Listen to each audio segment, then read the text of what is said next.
And welcome to the Give Me Liberty podcast of the Standing for Freedom Center right here at Liberty University, where we defend life, liberty, and truth to ensure the foundations of freedom exist for the next generation. I am joined by a former Green Beret, a former delegate, or soon-to-be former delegate. Soon-to-be former, Soon-to-be. So you're currently a delegate. Yeah. Nick Freitas, great to see you, brother. Hey, great to be back. Great. It looks good. Yeah. It looks We had good. a little facelift here. You blinged it up a bit. Yeah, we did. We blinged it up. We got an amazing crew. Like this only cost us like $4. That's incredible. That's what I'm talking about. With inflation, it was more like $4,000. But 3 years ago, it would have cost us $4. Yeah. 4 ounces of gold. That's all it took. That's all it took. Which, by the way, those prices are coming down just a little bit. There's a market correction. Yeah. But hey, you're speaking at our conference. I am. I'm thrilled to hear what you're going to bring, the message you're going to bring. Maybe we preview a little bit of that in this conversation. What's new? Oh gosh. I mean, well, like, good luck. I don't know. I got an idea. You asked me about this at the Crisis Pregnancy Center because we were sitting there like, so what are you going to say? I'm like, I think I got an idea, but we'll see. Yeah. And then after Jane got done speaking and Felicity shared her story, I got up there and I'm like, yeah, everything I thought I was going to say is done. We're saying something else now. So I don't know. We'll see what happens tonight. It could be. I have a feeling there'll be a little bit of fire though. Yeah. I'm a little bit amped up. Are you going to get sick of us? You're kind of like your code name is Cowbell. Because it's like, hey, we need more cowbell. Bring Nick. We need Nick in here. You know, I could get up and give the entire speech as Chris Walken. Yes. Yes. You're going to want more cowbell. Yeah. That's awesome. Nailed it. Yeah. Nailed it. Yeah, not too bad. Okay, so what I love about you is you can talk about courage, both from the public square standpoint, but you also know what's going on in the church. Mm-hmm. It seems like there's a little bit of spinning online right now. Like the evangelical world is kind of in a tailspin. There are those who have embraced Charlie and his example. We've seen that.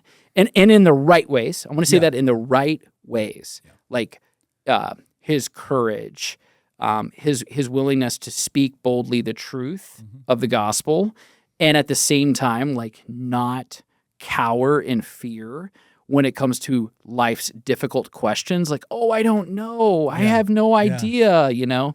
I don't want to offend anybody. I don't want to pay. Let's just transcend this. We don't need to get involved in culture wars. Well, I mean, it makes sense, though, because if you read the Gospels, Jesus never offended anyone. Right. That's why they crucified him. That's right. He offended no one. That's right. They were all very happy. They were all super. He was selling ice cream. Yeah, he was very, just tolerance, one way and down the other. Yeah. Well, so you have those who have embraced, and then you have others that are like, they don't know what to do. Yeah. Because Charlie was literally assassinated. Mm-hmm. And now he is absolutely a hero. I mean, for crying out loud, like contemporary Christian music, like all the people that, I'm not trying to blame any one of those guys because I love those guys, but like they literally performed worship at his memorial service. The same kind of people that wouldn't dare come near Charlie have now embraced him. So now you have these guys that are like painted themselves in a corner. I'm talking about the woke huckster types that they're really running out of excuses in 2025 of like, oh gosh, what do we do now? Oh, well, for all of these seeker-friendly evangelical churches that were worried about engaging with the culture, well, there's been a bit of a culture shift. So I guess you're going to engage with the new culture shift, right? Because that seems to be what's guiding your principles anyways. Right. So look, it's very simple. We have some churches that are so eager to be relevant to the culture, or so eager to be culturally relevant that they're not relevant to the culture. They did so much on outreach and trying to be a safe place for everyone to be. And it's like, look, when we talk about how Christ interacted with people, I think Ray Comfort has done one of the best jobs in distinguishing the different ways that Christ reached people.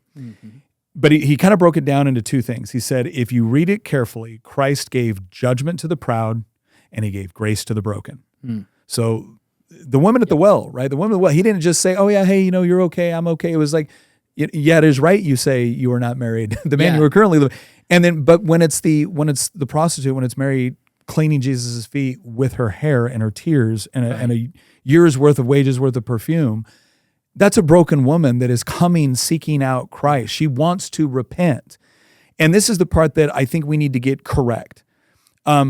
Christ spoke to the political leaders along with the religious leaders because they were one and the same when we were talking about the Sanhedrin. Mm-hmm.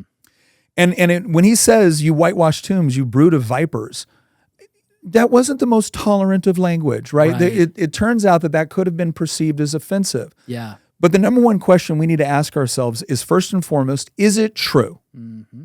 Is it true? Now, I'm a big believer in 1 Peter 3:15. First, sanctify Christ in your heart. Always be prepared to give a response for the hope that is in you, but to do so with gentleness and respect. And so insofar as someone wants to dialogue, we should bring that gentleness and respect.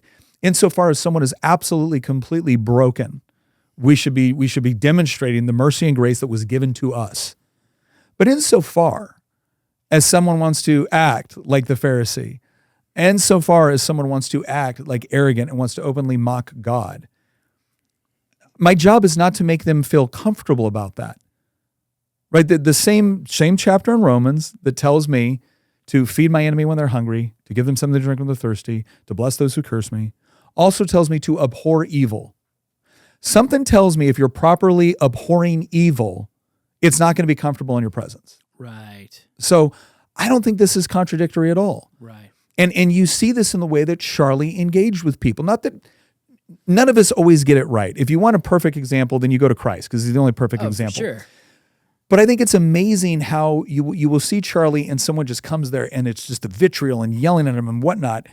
And he could engage with that. And sometimes he could be cutting back in a way that I think was perfectly appropriate. But then you see another young person going, I'm a trans man and I'm dealing with this. And what is your opinion on this? When should someone, and you just see this gentleness. Yeah. You see this tenderness where he is speaking to another person created in the image of God and he is trying to convey truth and love in a way that they can receive it. If you can't see that as being a manifestation of someone who is not just discussing politics, but attempting to share the truth of the gospel in accordance with 1 Peter 3:15, right? If you're afraid to address that because it might offend someone in your congregation, then I'm going to say you are failing in your task. Right. So I think that the church has a very unique opportunity because especially more young men are walking into the church than since we've been counting since the 70s. Yeah. And the real question is, what are they going to find? Because if they go in there and they find weakness, if they go in there and they find people that are afraid to tell the truth, that they're afraid to share the gospel, they're going to turn around and look for meaning and purpose somewhere else. Right. And that's where you failed in your obligation and your duty to Christ. And they're doing that. I mean, so you're the numbers are bearing that out. I mean, it's. I think the future is masculine, regardless. I think it's the question of what kind of masculinity is going to come. Is it going to be that hideous strength that C.S. Lewis talks about, or is it going to be something that reflects a biblical understanding of masculinity and something that many years ago, I mean, there was this understanding of chivalry, but it comes from Christianity. That chivalry is about this bridled strength, right?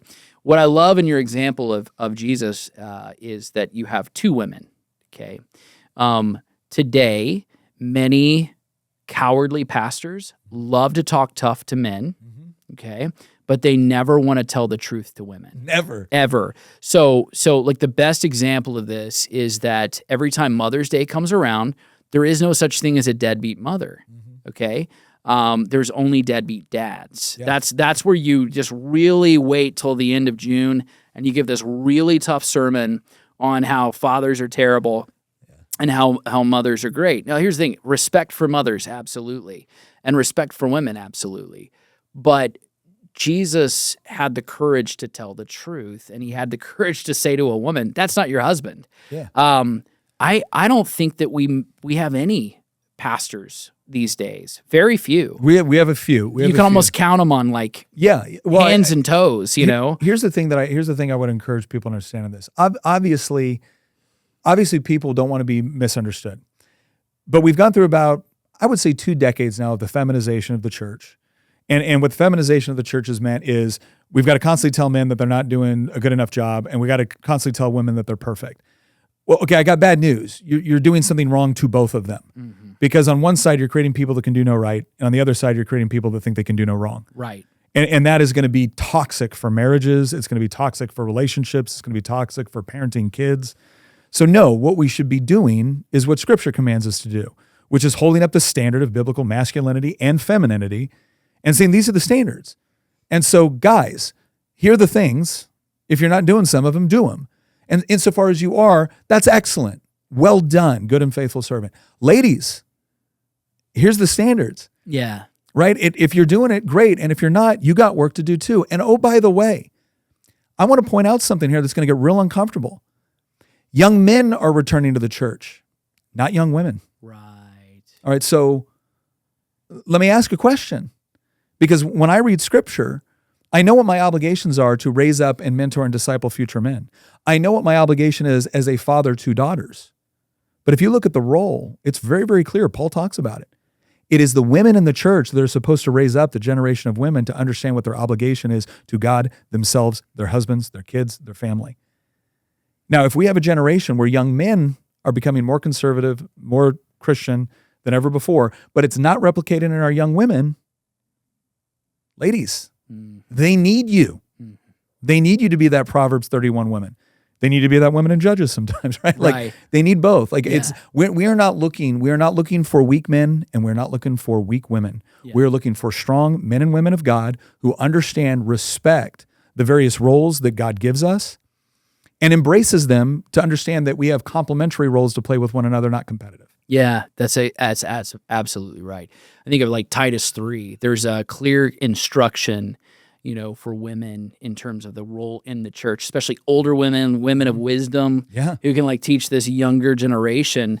And a lot of it has to do with the household, right? And maintaining this order in the household. And a lot of it is work. It looks like work. There's a lot of sweat. Oh, it is about when they talk about maintaining a home in like Proverbs 31. I mean, again, my wife describes it as the most intimidating woman she's ever read about because she's incredibly competent and capable.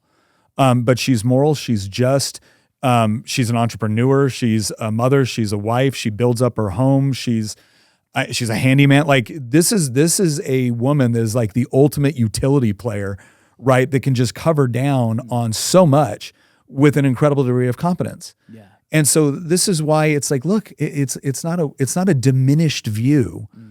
To be a Christian woman or to be a Proverbs 31 woman. But it's not the girl boss version of reality that you've been raised with.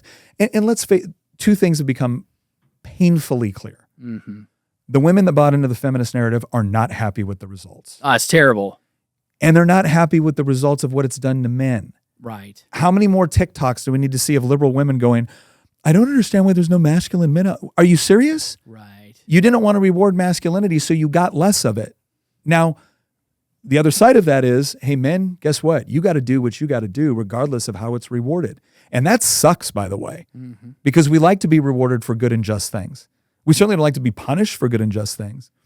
But the only way we work out of this mess is when young men decide this is the right thing to do, and I'm going to do it regardless, and you're going to eventually come around. Because they do. Yeah. Like there was a recent poll by NBC, right? And it asked young men, young women who voted for Trump, who voted for Harris. Young conservative men, the number one priority out of 13 was having a family. Young conservative women, it was 6th. Liberal men, it was 9th. Liberal women, it was 12th. I guarantee you in 5 years, the conservative women, that'll be up in the top 3. Yeah. If it's number 1 for men, I guarantee it'll be in the top 3 for women in 5 years. Yeah.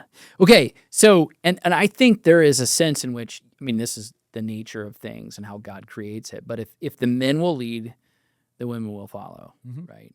Now that's a sexist, bigoted statement, right? You right. misogynist. So terrible. Yeah. But like if that's the case, like if men really do aspire to lead, they will, and women will follow. So, and the other part of this is progeny is ultimately destiny. So if conservatives who have more kids have this vision, it will beget the vision. Like it just happens that way. Yeah. And then if the culture of death, which insists on abortion, right? It doesn't want to be progenitors of the human race, right?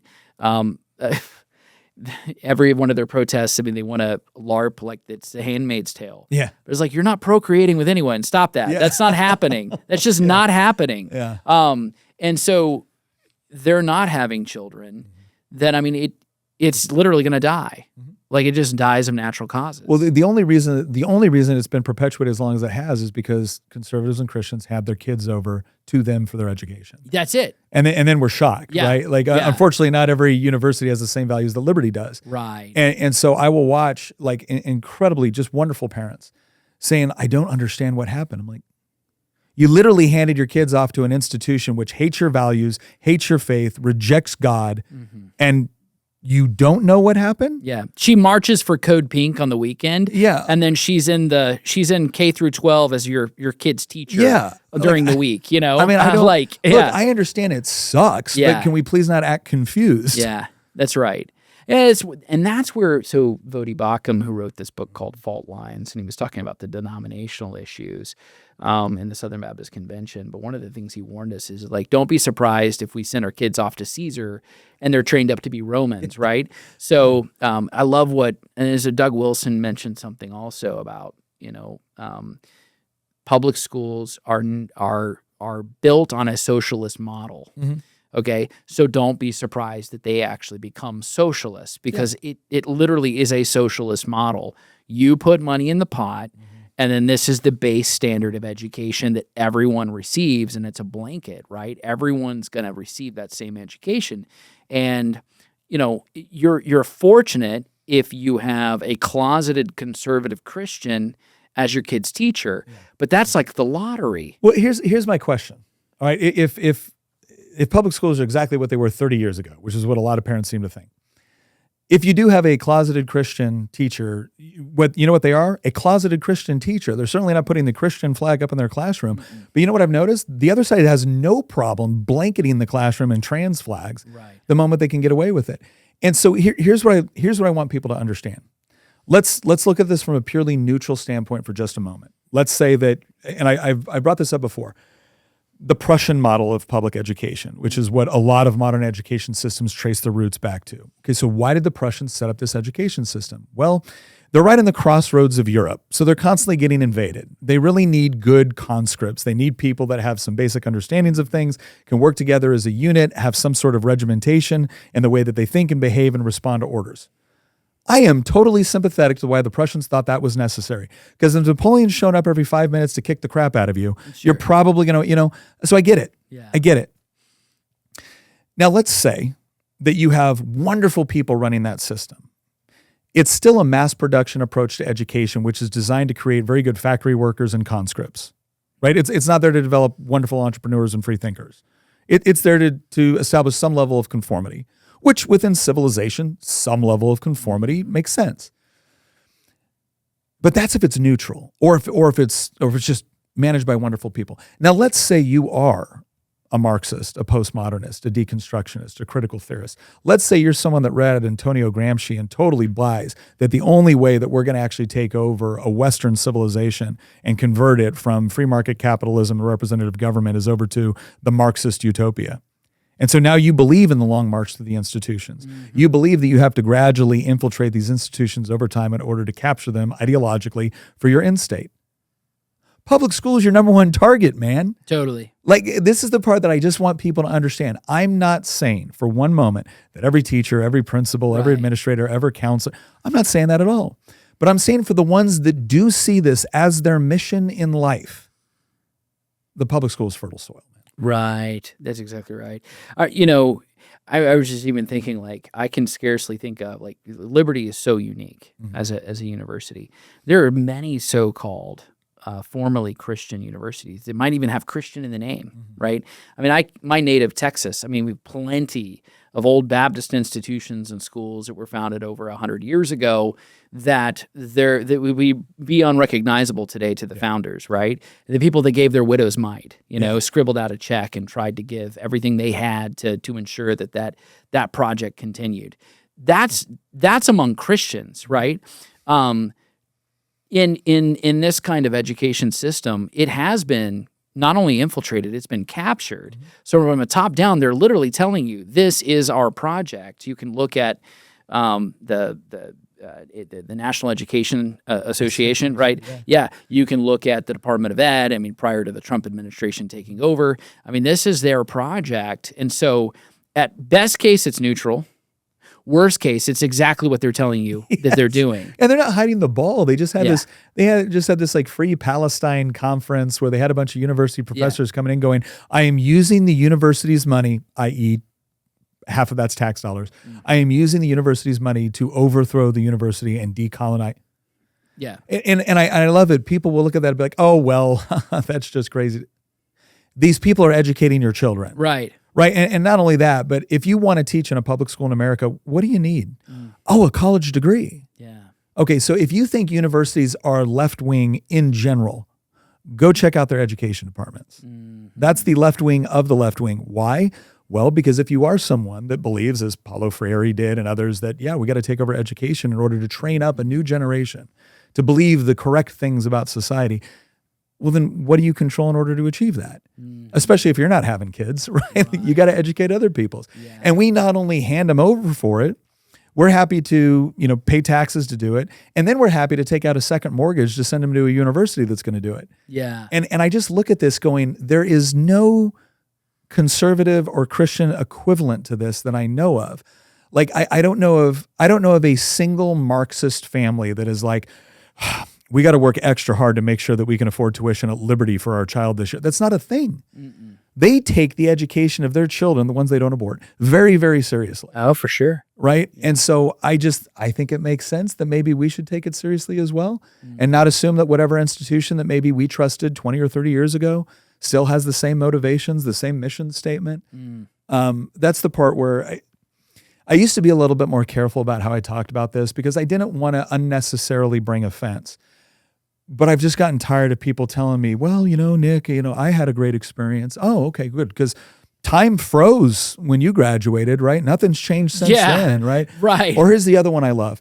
Well, Nick, I really think my 8-year-old is just going to be salt and light to the public school system. Oh, right. Awesome. Because they're totally ready to debate critical theory with their homeroom teacher. All right. For sure. That's brilliant. And they don't understand how any of that. So that's the other thing. Like your child at that age is so malleable. By the way, Marxists understand children better than sometimes Christian parents, and that's why was it Stalin who said, "Give them to me for 4 years, and I'll have them for the lifetime." Yeah. So like they know that, and they understand how those bonds are created. By the way, this is sick and it's disgusting. This is how grooming works. Also, this is what sexual predators do. They focus on that bonding that children have with older people, right, who mentor them along, and that's part of it. And so when they're off, parents are off working, and we understand that. But when they're handed over, the majority of their time is going to be spent away, severed. Well, and it's not only that; it's the bifurcation that takes place in the child's mind, where initially you're the child's teacher. Yep. You taught them how to walk. You taught them how to tie their shoes. You taught them how to eat. You taught them how to, you bred to them. You did all these things, right? That you taught them how to do. Now, I'm a firm believer that if we handed our kids over to the government to learn how to tie their shoes within one generation, we'd be like, you can't teach kids how to tie their shoes without a master's degree, right? It's just stupid. Sure. But for the first 5 years of your child's life, you were their primary educator. Then you sent them off and you put them into an environment. Now, listen, let me make this very clear. I'm a big believer that you should carefully allow for other people, other experts, to be able to come in and convey knowledge and wisdom to your children. Like, I don't think I'm the sole educator for my child, but I never surrendered the ultimate authority for being the educator in my child. And the reason why I never surrendered that authority is because I can't surrender the responsibility. Right. So now, all of a sudden, if you have great teachers, well, this is a wonderful collaborative environment. What happens, though, when you have teachers in that system that are now teaching the opposite of what you're teaching them, and your kids in their own minds have been taught that, no, you're not the teacher anymore, mom and dad. You provide the house, you provide the clothes, you provide the car, and if you don't, you're a bad parent. But they provide the knowledge and wisdom. Totally. They're the experts. And then when something happens, who do they confide in? Exactly. Right. So they're already taught not to tell parents the total truth about what happened in school. That happens all the time. Okay. Zoran Mamdani, right? Like this guy could actually be the next mayor of the most powerful city in the United States, arguably in the world. When you think about GDP and all that, right? Until they turn it into Paris 1796 or something, Reign of Terror. So they're the Reign of Terror. Right? What is this? I mean, is this a byproduct of American education? Yes. That essentially this guy can come in, who is intifada, right? Who is basically, I mean, the towers were knocked down by terrorists. Yeah. And now you've got a radical Islamicist. Here's what kind of I've had some fights with people on X about this lately, because there's a lot of people who says Sliwa needs to get out and endorse Cuomo, and I'm like, the reason why you're about to elect a Marxist to New York City and an Islamist, right, is because you have an education system and a culture that has taught generations of voters. First of all, it has made them completely economically illiterate. It's taught them that the whole world can be divided into oppressor and oppressed. Yep. And so they are ripe to elect someone like this. And you think Cuomo's going to save you? Well, Cuomo's not as bad. True. Cuomo's not as bad, but do you think he's going to save you? Or do you think he's just going to keep giving the same money to those institutions? And in fact, let me go ahead and make a prediction. Let's say that the Republican drops out, endorses Cuomo, everybody lines up behind Cuomo to stop Mamdani. What exactly do you think happens next? Does he just go away? Oh, I guess I lost. I'm going to disappear forever. Or do you think Cuomo then goes through the process of running as far to the left as possible to try to appeal to parts of Mamdani's base? And now all of a sudden he makes things worse because you're not going to make New York City better with those sorts of policies. And Mamdani sits there the entire time going, told you so. I would have given you free stuff. I would have fixed the housing problem. I would have fixed the grocery problem. Right. So I'm looking at this going, guys, I don't know what to tell you. I'm not a doomsday guy. I'm not an accelerationist. But I do think it's about time you start owning up to the fact that, because I'm already seeing the narrative start with it's because Sliwa didn't drop out of the race. No. It's because you created conditions where this was acceptable. Right. It's because we didn't treat Marxism as the absolute intellectually vacuous plague that it is in any of our school system. In fact, we did quite the opposite. And unfortunately, people are going to have to learn hard lessons again, because I guess it's the only lesson that really sticks with people. Since 1971, Liberty University has had one mission: training champions for Christ. We've been at this for a while. And in the shadow of the Blue Ridge Mountains, we have grown to be a global force. Today, Liberty runs over 100,000 students around the globe, studying across 15 colleges and schools. And among them, over 30,000 military students. Across 700 programs of study, we train as one: nurses, artists, business leaders of the future and today. Together, we work to give back through service trips, local community work, and over 500,000 volunteer hours per year. And we play just as hard as we study, with 20 NCAA athletic programs and 40 club sports teams. So, who are we? We are Liberty University, and we train champions for Christ. Who is it? I was failing to remember this name earlier, but George Will. George Will was the guy who wrote for years for National Review. And he's TDS, like he's Trump derangement syndrome, and he was an ABC commentator. So he's kind of like David Brooks, that he plays a conservative on TV, but you and I both know, like, he's not us, right? He's not a populist conservative. I don't even think he's not an evangelical Christian. I think he has a kind of very humanist worldview, but he's like more of this reluctant, like, these ideas work, those ideas don't, that's it.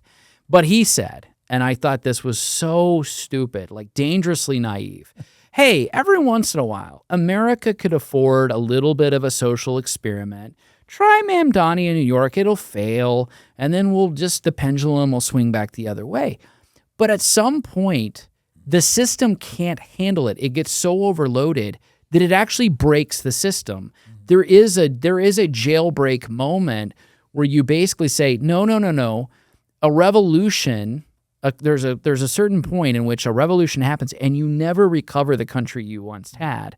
Ask France, back in the in the 17th century. Yeah. Ask them, right? Can I say the one thing that I think, because I used to really enjoy reading George Will, but like you said, the TDS took in, and it's like the guy doesn't know what time it is anymore. But I will say this. One of the reasons why the communists destroyed Russia and destroyed Cuba and destroyed Angola and destroyed Venezuela and everything else, right, was because you couldn't escape. You were stuck there. Right. The biggest problem that Mondani's going to have is he can't keep you in New York City. Right. Not to mention the fact that he's going to be potentially taking over New York City at a time where he's not going to be able to run to Big Daddy federal government and just get whatever he wants to bail him out. That dude is going to run out of other people's money real freaking quick. And so I don't necessarily, I'm not saying I agree with George Will's assessment on this, but I do think there's something to be said for almost like a unique microcosm that can be tested where people can flee. Because that's always communism's biggest fix, is they can just go around expropriating everything. There's no law higher than whoever the communist dictator is. Mamdani can't get away with that. Yeah. And so there's going to be a lot of things that if he attempts to try it, it's going to fail so far, so fast, that it could be corrective in nature. Yeah. Now, again, I don't want the guy to get elected. My problem is that I feel like when the choice is between Mondani and Cuomo, you still don't understand what the problem is. And that's the part that worries me is, yeah. Do you think Albany, so, you have Kathy Hochul, who's the governor.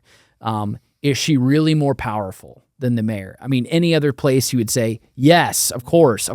Like, DeSantis is more powerful than the governor or the mayor of Miami, right? There's two cities where that might not be the case. One is Chicago and one is New York. Yeah. Those are the two cities where being mayor of those cities in your state, it controls so much of the vote, so much of the GDP, that it really is a uniquely powerful Very position. influential, right? Very influential. But here's the other thing that's really fascinating. And my co-host on Making the Argument, Christian Hines, he pointed this out like 6 years ago, and I thought he was nuts, and he's been right. Some of the areas that have shifted the most to the red have been the urban ones. And people look at that and go like, that's ridiculous. AOC represents, the Bronx or Bronx, I think. Yeah. He's like, yeah, but the first time she won, it was like with 83% of the vote. And the second time it was like with 75. That's a 7-point shift. Now, is that going to affect your city council and your congressional representation? No, but it has an impact on your statewides. Brooklyn has shifted significantly to the right. In fact, every borough in New York City has shifted to the right since Donald Trump was elected the first time, except for Manhattan, which is the richest, whitest borough. Right? So there's something happening right now within various groups that the left is always considered a part of their most loyal coalitions. You're starting to see the same thing in places like DC and Memphis, where you're seeing black mothers and fathers walk out and be like, I'm not political and I don't care. But whatever Trump is doing right now, my kids get to play outside for the first time in years without being afraid of a drive-by. Right. So whatever he's doing, do more of it. You're right. There's just every once in a while, the part that I think would make George Will's analysis complete, and maybe he mentioned this, I don't know, is do you have an appropriate contrast? Because if all you have is Mondani versus Cuomo, there's just varying degrees of leftism. But when you have a proper context where people feel like there's actually a choice, what happened in DC in a very, very unique environment because it's a federal city was people in DC got to live with a particular viewpoint and worldview to the point where after multiple generations, it's like, this is just the way it is. Right. And then all of a sudden one day it wasn't that way. Why? Because of Donald Trump. What? I was told I hate this guy. So this is the part where, provided you have sufficient contrast, where you can actually provide people an option in their views, where they can wake up to the idea that it doesn't just have to be varying degrees of suck, right? It can actually be better. Yeah.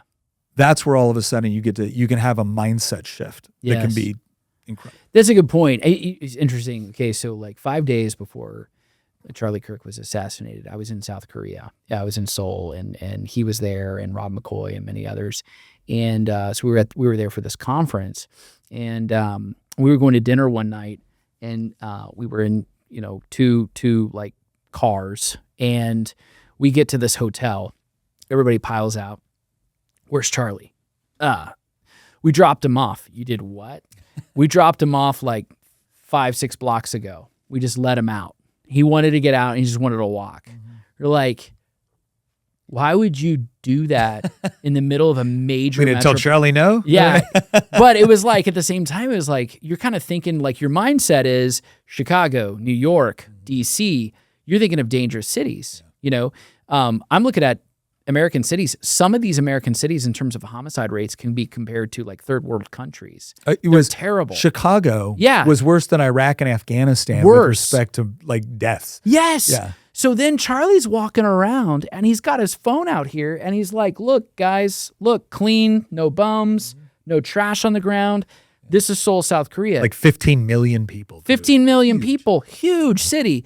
There could be crime. There could be rampant drugs. By the way, hold on, because the Democratic Party in South Korea will probably invite chaos because they want to sow the seeds of division and destruction to maintain power. And that party right now wants to have a reset with Beijing and Pyongyang. And they want to, one of the things that they have is they have a negative birth rate. So the next thing that happens is open borders, and they're going to bring people in. So that's going to be problematic when that happens. But one of the takeaways was, guys, look around. Crime is a choice. It is absolutely a choice. You either choose to deal with it or, let it ride. Most Democratic controlled kingpin cities just allow crime to run rampant. And then they say, but you got to vote for me because I can take care of crime. It's like Gotham and, Batman, right? Except you just keep reelecting Democrats over and over and over again. And they're saying, well, we're just going to tackle this issue: poverty, crime, education, and the schools are terrible. The city jails, they're letting people walk with no bail, no cash bail. Like over and over again, these are problems and they fester. But it's the Democratic Party ruling. Well, this is, again, when I have people getting mad at me saying, you just want New York City to burn. I'm like, no, I don't. Right. I want New York City to understand why it's about to burn. Yeah. That's what I want. I want people to properly diagnose the problem. And what I have found is that is very, very difficult to do unless people can draw a very, very short line to cause and effect. I don't want it to be that way. But I don't know what shocks them out of it. What shocked New York City into Giuliani was high crime. Yeah. I remember walking around New York City as a little kid with my folks pre-Giuliani. And you went to Times Square and it was peep shows and hookers. Oh, it's terrible. It was it was horrible. Graffiti everywhere. It looked like San Francisco, before the communists come to visit, right? That's what it looked like. And then all of a sudden Giuliani gets in. And I'm taking my family down to Times Square, and I'm like, oh my gosh, like there's an M&M store, it was. I felt relatively safe, and why? It's because he used the legitimate functions of power in order to protect innocent, law-abiding people that just wanted to go about their lives, and he directed it toward people that. And he directed it towards small petty crime too. Why? Because if you let petty crime fester, bigger crime comes in. Totally. And the zero tolerance policy worked. Yeah. And here's what's fascinating for all the people. I get so sick of the mass incarceration argument. Whenever I hear, mass incarceration, who do you want to let out? Right. Who do you want to let out? Yeah. Right. You might come up with some people I'll agree with. I don't know. But stop telling me about mass incarceration. If you create a culture where you allow people to respond in the most irresponsible ways, when you foster it, when you reward it, when you make it okay to do, when you make it a part of rebellion or decolonization or whatever the hell else you want to call it, you get more of it, which means you're going to get more people arrested and imprisoned until you can correct for it. And then all of a sudden, when you find out that sort of behavior is not rewarded, it's not tolerated, it's not acceptable, lo and behold, people make different decisions. Right. And that ends up being better for the people that would have gotten away with committing crimes. You think that would have made their life better if you let them out of jail? I'm so sick of it. Like this is not that difficult to figure out. Yeah. If you want a society you can flourish in, it needs to be high trust. It does. By the way, a few years ago, I had the opportunity one night to go to Mayor Giuliani's apartment. I don't even know if he still has the apartment, but bless his heart. Like the guy has given like his last measure of devotion almost. I mean, his treasure, his talent, his time to defend President Trump, and it's cost him everything in terms of legal battle and all that. So I don't even know if he still has his apartment, but I went up there, and Andrew was there too. Andrew was running in the governor's race, I believe, at the time, and so he was in a primary. We went to dinner that night, and there was a little Italian restaurant that was like right across the street. I was with Eric Metaxas and a few other people. As we're walking across the street, the amount of respect that city still pays to him, they absolutely love him. Now, the media is going to lie all about that. Oh, yeah. As soon as he went into that restaurant, they're like, it's the mayor, it's the mayor. I mean, they were like, he is royalty. Yeah. And he goes in, and then they give him a seat, and I'm just sitting at his table. I'm just like, this is amazing. I'm looking around the room, and everyone is staring at him. Yeah. And they love Giuliani. They going back to the 90s, he turned that entire city around because he took crime seriously. And that's leadership. Yes. I mean, it's incredible. Well, you got all these politicians. Mondani is a perfect example of this. You got all these guys that they want to correct for all the problems in the world. And they think that the way to do it is by letting the government tinker with just about every aspect of society. No, government exists for a very, very narrow set of very important jobs. Yeah. And when you focus on just doing those jobs well, it's amazing how free people figure out the other stuff. You want groceries prices to go down? Yeah. I got a solution. Don't allow shoplifters to run your bodegos out of business because you refuse to prosecute people for petty theft. Yeah. Right? Like, this is not this hard, right? When you got a shop owner that's living on a 1% to 3% margin. That's it. Yeah. Right? You think you're going to come in and have a government? But here's what I did say that I thought was absolutely true. I said, if he does get government grocery stores, you know what you're going to find in front of every single one of those government-run grocery stores? Armed guards. You're going to watch Mondami become Stalin the moment someone starts ripping off government-run grocery stores. Oh, totally. Because intuitively they always know, well, if we let it happen to our stores, we're not going to be able to subsidize this. Right. And so, yeah, those guys always become real strict law and order folks. But anyway. That's right. And so, by the way, the 1% to 3%, you're absolutely right, because you're these small shop owners, they're competing with Walmart, they're competing with Amazon, they're competing with Walgreens, CVS.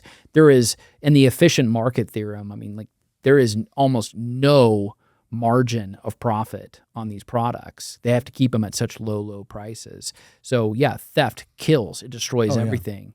And there's only so much you can write off, in terms of losses before you have to close your doors. And that's what they learned in San Francisco.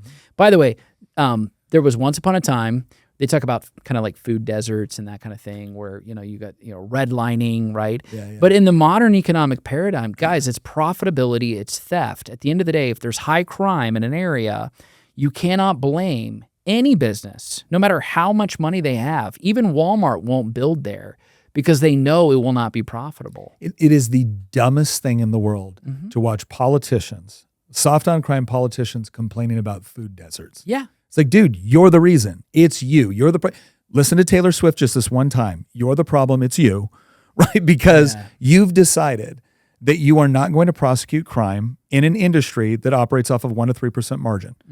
So they're not going to set up shop. It was hysterical and tragic to watching these city council members go lobby outside of a CVS or lobby outside of a Walmart, go, how dare you leave our neighborhood? We need you.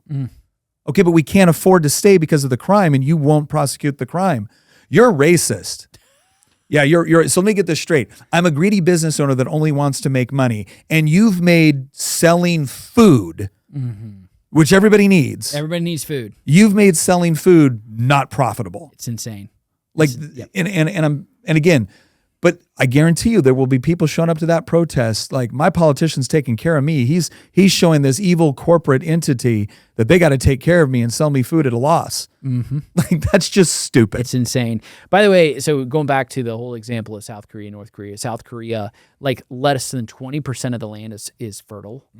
They have plenty of food. 80% of the land up in North Korea, fertile. Okay, and they're starving. For most of history, North Korea was the wealthy portion of Korea. Yeah.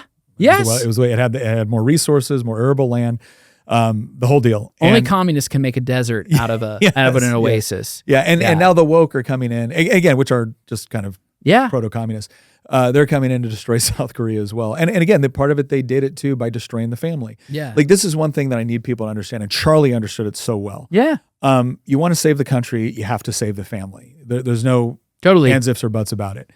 But if you want to save the family, well, you got to get the church to do their job. Totally. Because I am absolutely confident that men of God who marry women of God, who raise children of God, that is a country comprised of families whose politics you don't got to worry about. Right. So you're looking for a university that's perfect for you, a school that has anything you could possibly need. Anything? You want a place that has the programs you want to study, and maybe a few more, just in case you change your mind. I think I'm going to sign up for the fashion design program. All right. A place with state-of-the-art facilities. I mean, look at this campus. And who doesn't love big time sports? And great recreational activities. Okay, now we're on a roll. Somewhere you can hike, slide, strike, shoot, climb, eat, and most importantly, eat. You want a place that takes you to space? Okay, maybe not, but we can teach you how to fly, or pastor a church, or run a business. And all that with a great view? Yeah, I think I know a place. They need the old. So one of the things Mikey McCoy just earlier was just talking about, like Charlie was railing on this. He was so right that they need ownership stake. When you have 38-year-olds buying a house for the first time, they do not have an ownership stake. Now, stakeholder capitalism is the opposite of what you think. Yeah. It's literally like you don't have ownership stake, but you have a say in how somebody operates their company along the DEI and ESG policies, right? What's fascinating is that if you line up stakeholder capitalism as articulated by the WEF, yep, and then you line up the 7 points of the Italian Fascist Manifesto, same thing, and the corporate state, you're like, huh, right. I've heard of this before. Yes. Yeah. It's the New Deal. Yeah, that's right. It's socialism just rehashed. Yeah. So there, the thing is that when you go back to the men, most conservative men want to have a family. Well, they need to get a job, right? Okay. The problem though is that most of something, I forget what the percentage of GDP at this point is government spending. Yeah, so the government is, it's just, they're spending, for every dollar they raise in tax, there's another 40 cents that is being stolen from the future. So our monetary system, they continue to just borrow and borrow and borrow. But that's what's inflating the prices. And so it's becoming more and more difficult to purchase homes, not because of greedy home builders. Yeah. It's literally because of government spending. Yeah, I once got in this fight about the whole affordable housing. Yeah. And I was like, okay. So let's assume that you're right. It's a bunch of greedy home builders. Right. Greedy developers. Okay, yes. Got it. Did they just become so greedy that nothing's affordable anymore? Because last time I checked, a smart, greedy person is one that builds things they can sell. Yes, of course. Right? And a lot of it. And if there's a huge demand, so now are there certainly realms where we can look at things that BlackRock has done and others in government manipulation of the economy and the monetary? Absolutely. Mm-hmm. Absolutely. But I'll tell you another thing too that I think is going to start coming back in a big way. And the housing is one of the reasons for it, but it's not the only reason it is happening or should happen. I think you're going to start to see a rehash of a lot more multi-generational arrangements. I agree, like the Waltons. Yes, Yeah. I think you're going to see more. We're already talking about that. Yeah, as a family. I'm already talking about it with my kids. My oldest is 22. My son is 20. My youngest is 17. Mm-hmm. And I've told all of them, I'm like, if we got 100 acres. Mm-hmm. Right. And everyone had their, 10, 20 acres and we had some land. Would you guys be interested in that where we could all build on there and we could all, and you would own it. You would own your portion, right? This is not something where, would you be interested in that? They're like, yeah. Wait, Dad, you mean we could raise cattle over here and I could send the grandkids over to Grandpa and we could go have a date night and we didn't all have to have, a tractor and we didn't all have to have not an Indian reservation, right. like an actual, right. But we could have something to where we had ownership, we had our space, but we could sit there and like live kind of life together. Mm-hmm. Yeah, I'm in. Mm-hmm. Right. And friends are looking at it the same way, where it's like, gosh, we're all hanging out at each other's houses, right? Like, Yeah. how much more could there are certain resources that we could pool where we could create, again, independence, but also an appropriate level of interdependence within families and friend groups. That actually sounds like an awesome idea. And I think you're going to see more of it as a response to certain things that we just can't correct for immediately. I mean, look, we have a fiat currency. Yep. And we have horrible monetary policy, and the chickens are going to come home to roost one day on that one. Right. And there is very little we can do about it without massive correction that I don't think our politics can sustain. I'm just going to be honest. That is the only thing I am black-pilled about. Only thing. Yep. But, okay, if we know certain things about this, and me in my mid-40s, I can start to plan ahead, and I can start to say, you know what? I'm going to do these things right now to set my children up for success so they can have an ownership stake, so they can have things. And so grandpa and grandma can be their help as they're doing things and building things. And we can have this environment where it's totally normal for, us to get together for Sunday dinner over at grandpa and grandma's. And what's wrong with that? Who sold us on this idea that, oh, you're 18? Get out and move as far away from possible from your entire support network. Right. That's right. Okay, some people that's going to be the choice. That ended up being what my wife and I did because I joined the military. But I think that there's this huge opportunity. And the other thing that it's going to do is when you start to look at those relationships as something that you're going to depend on, where, you are raising your children because one day you're going to need their help again. And you don't see this as some horrible burden that you have to do or something that you slough on to somebody else, but you actually see it as part of a natural process through families. Well, now you're investing a whole lot more in maintaining those positive relationships, right? This is something that you value more because it's going to be with you longer. Right. And I don't know. I look at that and I get excited thinking about it. Like, this is going to be cool. So that's awesome. Okay. Final thing. And there's a lot to unpack here, so we don't have to go too deep, but just, Israel. This Gaza peace plan. Yeah. Tell me your entire theology on Israel. No, I don't want to get into the whole eschatological or anything like that, but just in terms of where we go from here. Well, it doesn't matter what I say. I'm either getting paid by Qatar or Israel, right? Right. Like so it doesn't matter what you say anymore. Has the AIPAC reached out to you? I literally was preaching in a church, I kid you not, 2 weeks ago, and this guy in the third service, I'm up in Maine, and he comes up and he goes, has the AIPAC reached out to you? And have you ever received any money from them? I'm like, no. Yeah. Like, believe it or not, I actually come to these convictions because I believe the Bible. Like, I'm not, Well, here, let me lay this out in case anybody has any questions. Here's the 30-second version. Yeah. Yes, I do believe that the Jews were originally set up as God's chosen people. I also believe that with Jesus is the completion of the law. I believe that Jesus is the only way to the Father. No one comes to the Father but through him. I do believe that the Jewish people still have a special place in God's heart when it talks in the New Testament about us being grafted in. Yeah. I think there's something to that. Right. Does that mean that the modern state, that I owe any sort of like special allegiance to the modern political entity of Israel?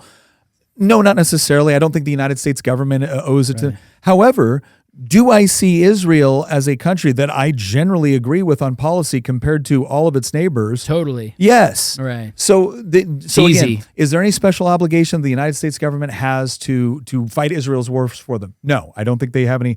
However, are there certain bonds and ties there that I think are worthy of preserving? Yes. Do I think Hamas is a horrible terrorist organization that I hope we can destroy? Abso-friggin-lutely. Yeah. So there you go. Yeah. There's Nick's beliefs on this particular policy. That way I'm not confused. Right. What do I think of this peace plan? Look, there is no, I don't think there's any solution that includes a Palestinian state. We already have one. It's called Jordan. Right. It's called Jordan. There is a reason. Look, can we just sit back for a second and not put our pro-Israel, anti-Israel hat on? Can someone please explain to me why none of the other Arab countries want to take in any Palestinian don't want refugees? Any of them. They don't want any of them living in their country. And I'll tell you what the answer is. Yeah. It's because they did once. Yeah. They did in Egypt. They did in Kuwait. They did in Jordan. They did in Lebanon. And in every single instance, they attempted to destabilize the government Yep. and overthrow whoever the that's ruling crazy. authority was. Yep. Every single time. Yep. And these are Muslims with Muslims. Yes. So Yeah. please stop telling me that the problem is Israel. When everywhere they've gone, they've sought to destabilize the countries, whether they were Muslim or not, Arab or not, didn't matter. Did not matter. So I'm a little bit tired of this revisionist history where everything starts in 1948. Oh, and by the way, the whole Nick Freitas argument that we never had a problem with Arab countries until Israel became a state. Okay, can you please tell Thomas Jefferson that? Because the Right. Barbary pirates, last time I checked, were Muslim. were enslaving ourselves. right. And why? What was the reason they gave? Because we were infidels. Right. Like, look, I'm sorry. Islam is a religious belief that is both political and proselytizing, which means it believes it can carry out, Islam through the sword. Right. Okay. So it's not compatible with Christianity and it's not compatible with Western civilization. Does this mean that a Muslim can't live in the West and flourish? No, they can, unless they're an Islamist. Right. Unless they actually believe in carrying out and establishing Sharia law. Wholeheartedly agree with everything you just said. And they have to, and that is, Islam is the thing. You actually do have to check your worldview at the door. Yeah. So, and I'm just going to say this, not just because I'm a Christian, but I recognize that Western Civ and our constitutional law was written by Christians for Christians. And so that the thing is like, is Islam compatible with it? Well, no, it's not. And this is the biggest hurdle that some people have because they've been indoctrinated in secularism. They think that they treat Islam like every other religion, and it's a totalizing worldview. It doesn't actually work. Christianity is a totalizing worldview with all of its laws and customs, right? Values and all of that. Islam is a totalizing worldview. So Sharia, and when you try to merge those things together, they don't fit. These are Lego pieces that don't work. One of the best explanations I ever heard is your religion can be proselytizing or political, but if it's both, then it's going to rely on conquest. It's going to rely on the sword. Totally. Right? And so people will say Judaism, Judaism is antithetical to Christianity. I agree. That's why I don't support Judaism. All right. But I still recognize the value of the Old Testament and the fact that Jesus came through the Jews. There's no way to avoid that with any sort of comprehensive understanding of Christianity and the Christian faith. But I certainly don't agree with Judaism that doesn't recognize the lordship of Christ. Right. So people say, well, Judaism is political. Okay, but it's not proselytizing. Right. Christianity is not necessarily political, but it is proselytizing. We want to evangelize people to Christianity. And then you have other worldviews, whether it be Buddhism or whether it be Shintoism or whether it be Hinduism or whatnot, that are lesser degrees of these things. Yeah. But there's no question that Islam, right? Right. So again, insofar as you claim Islam, but you're not trying to overthrow the government, some might ask the question: okay, are you faithfully living out Islam? Right. But to the extent that you do, and you don't want to overthrow, the Western way of looking at things, then fine, you can flourish within a Western civilization. But the reason why I bring all of this to the forefront on a question about the peace deal, is because you have to understand the actual theology and philosophy before you can ask the question on whether or not peace is possible. Peace is not possible between people that honestly believe that the land is theirs and who honestly believe that they have a moral obligation, not just the right, a moral obligation to wipe out an entire other group of people. How are you supposed to maintain peace with that? Right. All right. The example that I gave was that if Mexico on October 7th, and I'm going to use population differentials here so people understand the numbers, right?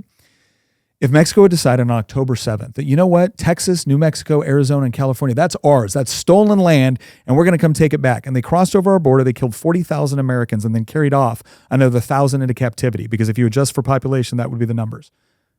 What do you think America's response would be to that? Oh, yeah, right. Right? So look, I think war is messy. I know because I've been to it.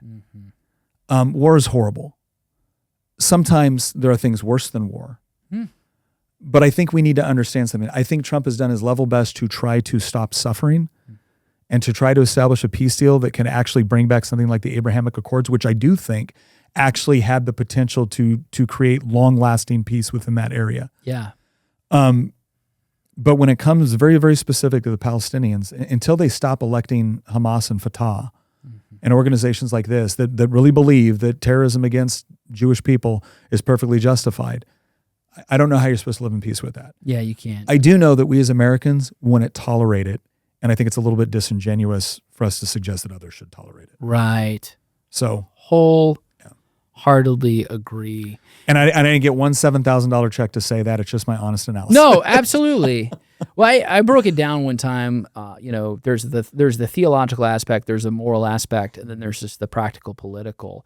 And I think, like, regardless, if you're a Christian, if you're a Jewish person, if you're a secular Jew, if you're just a regular, normal, everyday American that doesn't have, these strong biblical foundations, you can understand, right, the plight of Israel and what they're having to deal with here, just on a moral and practical political basis. Well, this also comes up with like Russia and Ukraine. Yeah. So people like the moment you issue an opinion, and I understand why Americans tend to think this way. It's because America has been so involved in everybody else's business. Totally. That whenever we say something, it's like, well, you think Americans should? No. Listen to what I said.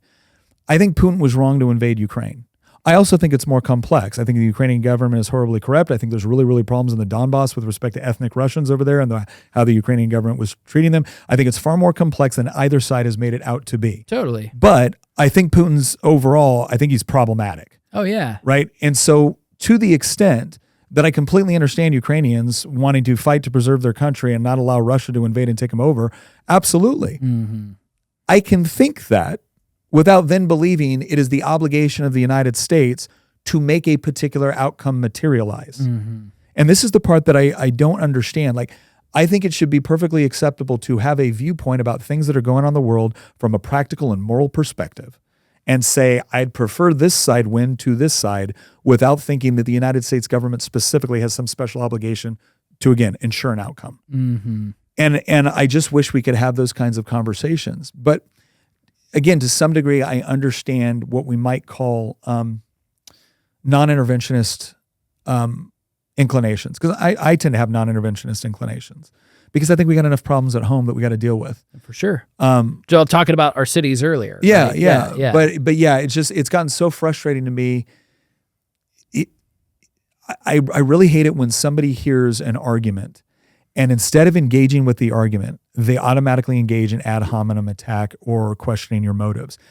And I'm seeing this more and more on the right. Mm-hmm. And I'm looking at you going, we just fought this battle with the woke. Right, exactly. We just fought this battle with the woke, where anytime I didn't agree with their policy, oh, you're a bigot, you're a racist, you're a sexist, mm-hmm. you're a Nazi. Mm-hmm. Knock it off. Yeah. Engage with my argument. If you think my argument's bad, engage with it. Yeah. Maybe you'll change my mind. Let me tell you how you will never change my mind. Telling me I'm a paid shill because I don't happen to agree with your preferred narrative. Yeah. It's interesting. I've never been able, other than the Big Dipper, Little Dipper, this is a metaphor here, but I've never been able to do constellations. Like I'd be like, hey, see that grouping of stars? Yeah. That's a scorpion. And you're like, I can't see it. I'm sorry. Like and probably because I lived in the city most of my life. Yeah. But when people try to connect dots with like things that are otherwise, it's like, yes, that's true. Charlie did get assassinated on September the 10th, and yes, that's true that somebody tried to assassinate on July the 13th, 2024 in Butler, PA. Someone tried to shoot, President Trump. And yes, that's true that on October the 7th, there was a massacre, in 2023 where the, Hamas and the Palestinians went over into these kibbutzes and killed, 1,200 Israelis and American citizens. Yes, that's all true. Connecting the dots and all of those is not always necessary. It just so happens that two things can be simultaneously true and not necessarily connected. Well, and that's what's nuts about today. The thing that I am very sympathetic to people that want to question the general narrative. Like I am more sympathetic to that position than I have ever been. For sure. There was a point for most of my life where I generally thought that, the official narrative was probably not 100% accurate, but there were enough safeguards in place to make sure that it was mostly accurate. Right. COVID destroyed that. Right. For a lot of us. COVID destroyed that. There was a lot of institutions. But we all knew it. Yes. Yeah. But the problem is this. I'm perfectly fine with somebody saying, I'm not going to trust the narrative just because it seems the most obvious right now. Right. And I'm going to explore other possibilities. Perfectly acceptable. What I've become very, very impatient with is this idea of I'm going to engage in the wildest of speculation possible. Yes. And then say, I'm just asking questions. And if you point out that that's pretty wild speculation, oh, well, you just agree with the party narrative of the party. No, you haven't presented sufficient evidence. Right. Like my faith informs the way I think about the world. And God is a God of order. And he gives us these beautiful systems that we have discovered. The laws of logic, the law of identity, the law of excluded middle, the law of non-contradiction. And he gives us things like the scientific method. Again, these are not things we invented as so much as discovered. These are patterns of thought and systems of thought that generally produce good results. Yes. Now, there's people that are trying to manipulate or throw in false data or get you up. And that's why a healthy degree of skepticism is appropriate. But I've noticed that if people think that they're really uncovering a huge, massive conspiracy, the first step is not wild speculation. The first step is gathering sufficient evidence to not wake up the person that you're investigating that you're on to him. Right. Right? Like in any my father was a homicide detective. The first amount of evidence he didn't immediately go out to the press and be like, here's all the stuff we got. Why? Well, because the guys you're still investigating are able to manipulate things or change behaviors in order to interfere with your investigation if you give them too much information. And so I look at some of these people, it's like, if you are really trying to do a good faith investigation to get to the bottom of what could be a earth-shattering conspiracy, Yeah. why are you going online every 5 seconds with the latest instead of actually gathering a good evidence-based argument for what it is so that when you do present it, I can be like, man, I don't care what you say, that person did their homework. Yes. But I don't see that. Yeah. I see clickbait. Yeah. And that's the part where I'm like, yeah, I have a hard time respecting. So by the way, I'm not an attorney, but I know several of them downstairs. We have a school of law here, ABA accredited. And I had a good attorney tell me one time, when it comes to like, he goes out there and he does a lot of cases when it comes to abortion, and the misdeeds of, abortion providers in various states. And one of the things that you want to do is you don't want to go out there with all of your evidence publicly in such a way that it's not then admissible in court. And so when you're presenting a case, it's all about how you gather that evidence, just like you said. And what's more likely in this scenario, and this is where you can sometimes explain things based on perverse incentives.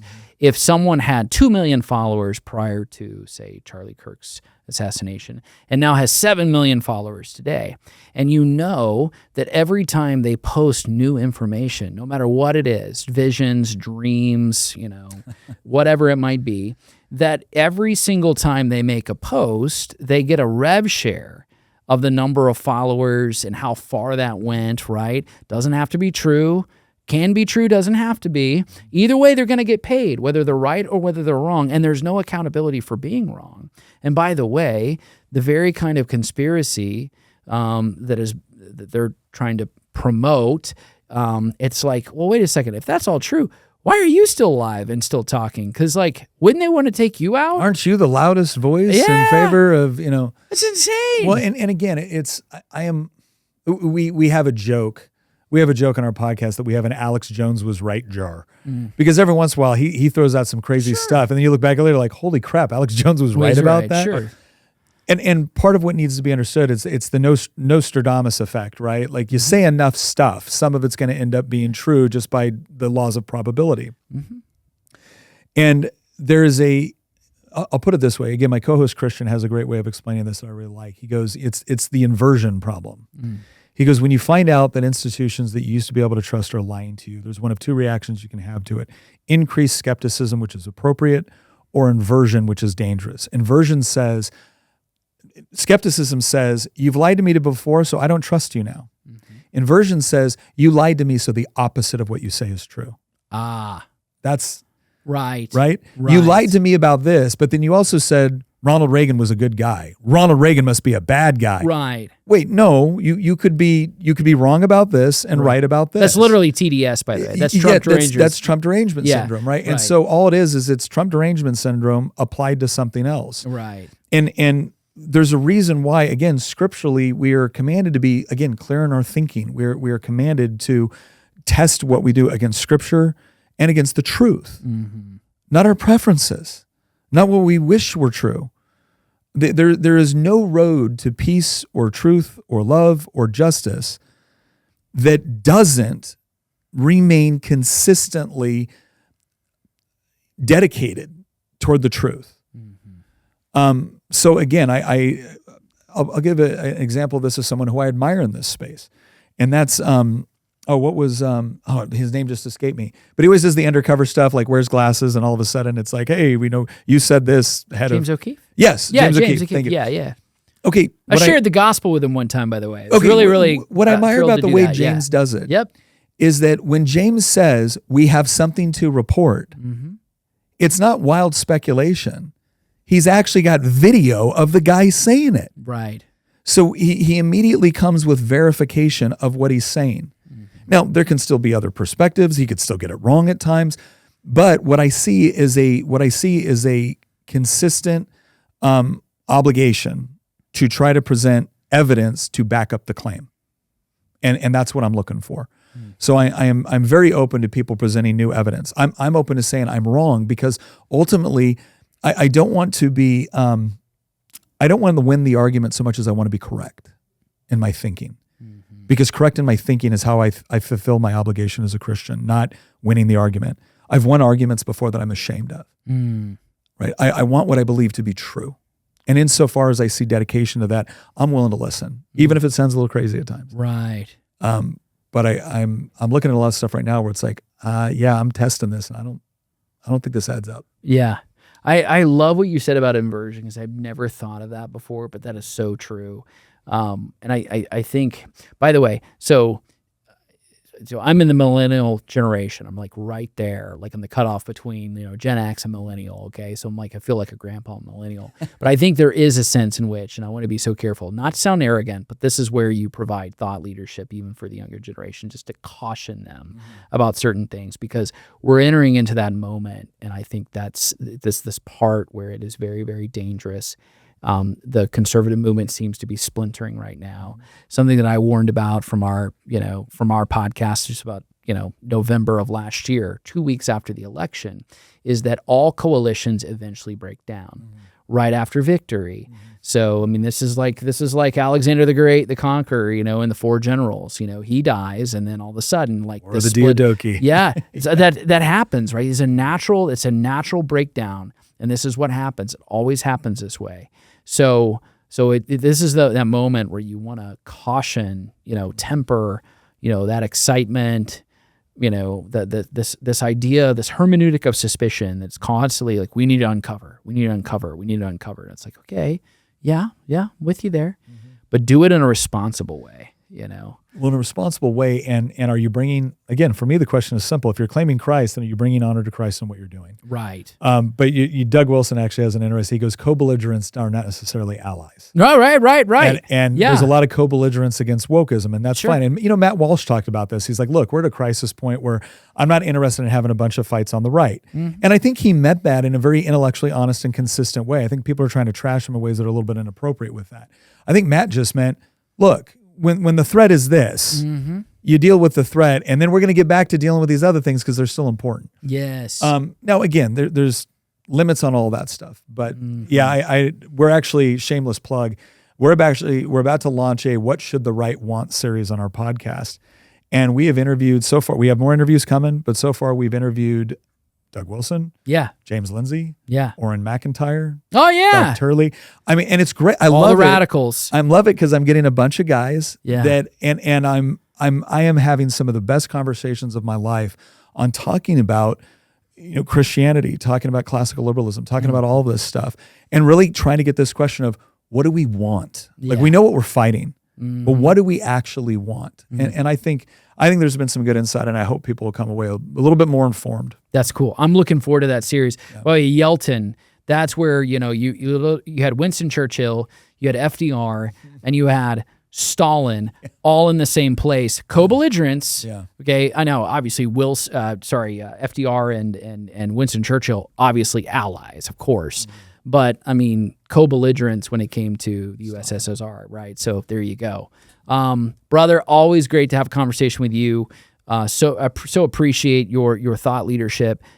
Excellent. Looking forward to this conference, but thank you so much for coming on the Give Me Liberty podcast and for standing for freedom. My pleasure. All right. Hey, did you find this helpful? I hope you did. Please like and subscribe, share with a friend, and also go to standingforfreedom.com where you can find more content, articles, podcasts, and our Theology of Politics series, all at standingforfreedom.com.